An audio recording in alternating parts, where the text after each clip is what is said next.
Hello everyone, very warm welcome to my YouTube channel study stream by ऐसे। तो आज का हमारा टॉपिक है क्लास 11th बायोलॉजी के लिए जो एनिमल किंगडम की क्लासिफिकेशन हम पढ़ रहे हैं उसमें से फाइलम कोर्डेटा के अंदर कोर्डेटा कौन होते हैं।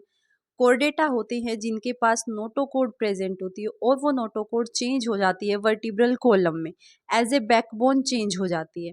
तो उसके अंदर हम फाइलम हमारा कोर्डेटा है और कोर्डेटा के अंदर हम फाइलम क्लास का एम्फीबियन क्लास को पढ़ने वाले हैं। एम्फीबिया के अंदर आते हैं कुछ सालमेंडोर और आते हैं फ्रॉग्स।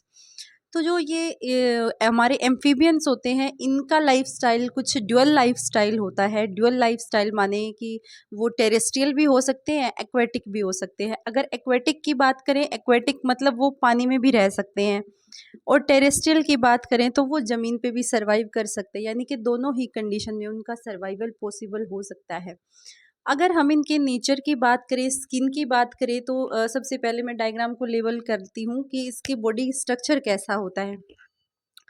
तो इनके पास फोरेलिम्स होते हैं, हिंडलिम्स होते हैं। जो फोरेलिम्स होते हैं वहाँ पे फिंगर लाइक स्ट्रक्चर प्रेजेंट होता है, बैली प्रेजेंट होती है। इनके पास एक इम्पोर्टेंट स्ट्रक्चर जो कि ईयर्स होते हैं वो प्रेजेंट नहीं होते। ईयर की जगह कुछ स्ट्रक्चर प्रेजेंट होता है ईयर जैसा, जिसको बोलते हैं टिम्फेनम। वेंट्रल साइड में माउथ होता है, आईज प्रेजेंट होती हैं, हेड प्रेजेंट होता है, ट्रंक प्रेजेंट होता है। और एक सेकंड इंपॉर्टेंट चीज़ कि इसकी बॉडी में कुछ डॉटेड लाइक स्ट्रक्चर प्रेजेंट होता है जिसको बोलते हैं क्रोमेटोफोर्स। अब ये क्रोमेटोफोर्स क्या होते हैं? क्रोमेटोफोर्स कलर्ड पिगमेंट होते हैं, यानी कि बॉडी को कलर प्रोवाइड करते हैं। जैसे इनका कलर ब्राउनिश ग्रीनिश कलर होता है, तो जो क्रोमेटोफोर्स होते हैं वो क्या करते हैं? इनकी बॉडी को कलर पिगमेंट प्रोवाइड करते हैं जिनकी वजह से बॉडी में कलर पाया जाता है। तो जो फाइलम हमारा कोर्डेटा है उसके अंदर ये है क्लास एम्फीबिया। जो हमारे फ्रॉग्स होते हैं वो एम्फीबियंस के अंदर आते हैं। फ्रॉग्स के अलावा सैलमेंडर्स होते हैं वो भी एम्फीबियंस के अंदर आते हैं, पर दोनों में डिफरेंस क्या होता है कि यहाँ पे टेल एब्सेंट होती है, इनमें टेल एब्सेंट होती है फ्रॉग्स में, और जो सैलमेंडर्स होते हैं उनके अंदर टेल पाई जाती है, वेल डेवलप्ड टेल ट्रंक पाया जाता है। अगर इनके करेक्टरिस्टिक की बात करें तो करेक्टरिस्टिक के अंदर ये एक्वेटिक होते हैं, फ्रेश वाटर में भी रह सकते हैं, लैंड पे भी, यानी कि दोनों ही कंडीशन में अच्छी तरीके से सरवाइव कर सकते हैं। अगर दूसरे करेक्टरिस्टिक की बात की जाए तो इनकी जो बॉडी होती है वो स्किनलेस स्किन, यानी कि स्किन पे कोई किसी तरीके के, जैसे फिशेस में हमने फिन्स देखे थे वहाँ पे स्केल्स थी, तो यहाँ पे किसी भी तरीके के कोई स्केल्स प्रेजेंट नहीं होते। जो स्किन होती है वो मॉइस्ट होती है, चिकनी स्किन होती है, स्मूथ स्किन होती है। उसका रीज़न होता है क्योंकि ये क्या करता है, दो तरीके से रेस्पिरेशन कर सकता है। रेस्पिरेशन दो तरीके से कैसे करता है? एक तो करता है स्किन से और एक करता है लंग से। अगर इसकी स्किन मॉइस्ट है, अगर इसकी स्किन मॉइस्ट है तो ही रेस्पिरेशन कर पाएगा। स्किन मॉइस्ट होती है उसको हम बोलते हैं क्यूटेनियस टाइप का रेस्पिरेशन, जो स्किन से रेस्पायर करते हैं और उनकी स्किन मॉइस्ट होती है। सेकेंड, ये कोल्ड ब्लडेड होते हैं। कोल्ड ब्लडेड मतलब पोकिलोथर्मस। पोकिलोथर्मस का मतलब होता है कि अपने बॉडी टेम्परेचर को मेंटेन नहीं कर सकते, कोल्ड ब्लडेड होते हैं। वार्म इन्वायरमेंट में पाए जाते हैं। मोस्टली इनका जो एरिया होता है वो वार्म इन्वायरमेंट वाला एरिया होता है। अगर मॉर्फोलॉजी की बात करें तो इनके पास हेड होता है, ट्रंक होता है, कुछ में टेल्स होती हैं, सब में नहीं होती। लाइक सेलमेंडोर, सेलमेंडोर के पास क्या होती है? सेलमेंडोर के पास टेल लाइक स्ट्रक्चर होता है।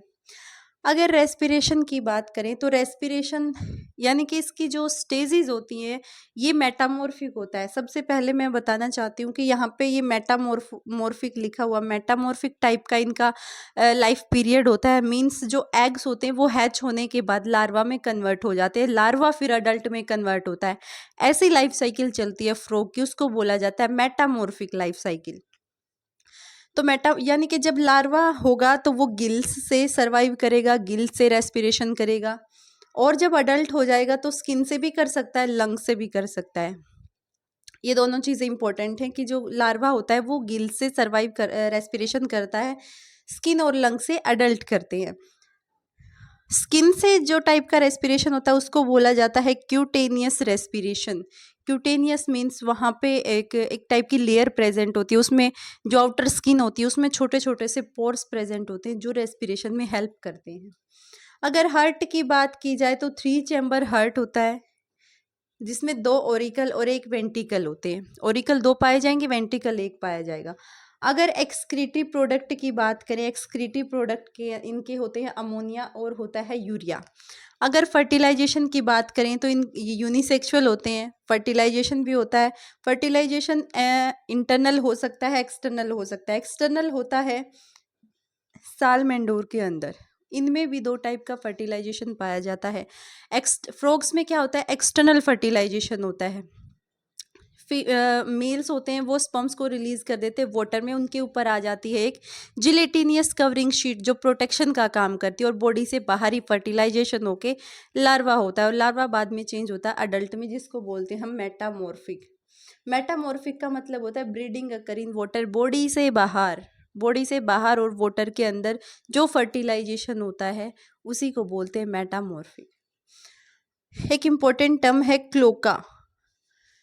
इनकी बॉडी में एक क्लोका कैविटी पाई जाती है। वो क्लोका कैविटी पूरे बॉडी का, जो इनकी एलिमेंट्री कैनाल है, इनका रेस्पिरेटरी सिस्टम है और इनका जो रिप्रोडक्टिव सिस्टम है, इंटेस्टिनल, यूरिनरी ट्रैक्ट, सारी चीज़ें, alimentary canal, urinary tract, respiratory tract आके एक ही कैविटी में ओपन हो रही होती है, जहाँ पे उस कैविटी को नाम देते हैं क्लोका। और वो क्लोका अटैच होती है एक्सक्रीटरी सिस्टम से, यानी कि क्लोका एक इम्पोर्टेंट एक तरीके की ओपनिंग होती है, एक्सक्रीटरी सिस्टम की तरफ ओपनिंग होती है। और यहाँ पे एलिमेंट्री कैनाल, यूरिनरी ब्लैडर, इनके जितने भी जो भी सारी चीज़ें होती हैं वो आके यहीं पे क्लोका में ओपनिंग होती है। तो ये था हमारा छोटा सा टॉपिक फाइलम कोर्डेटा के अंदर एम्फी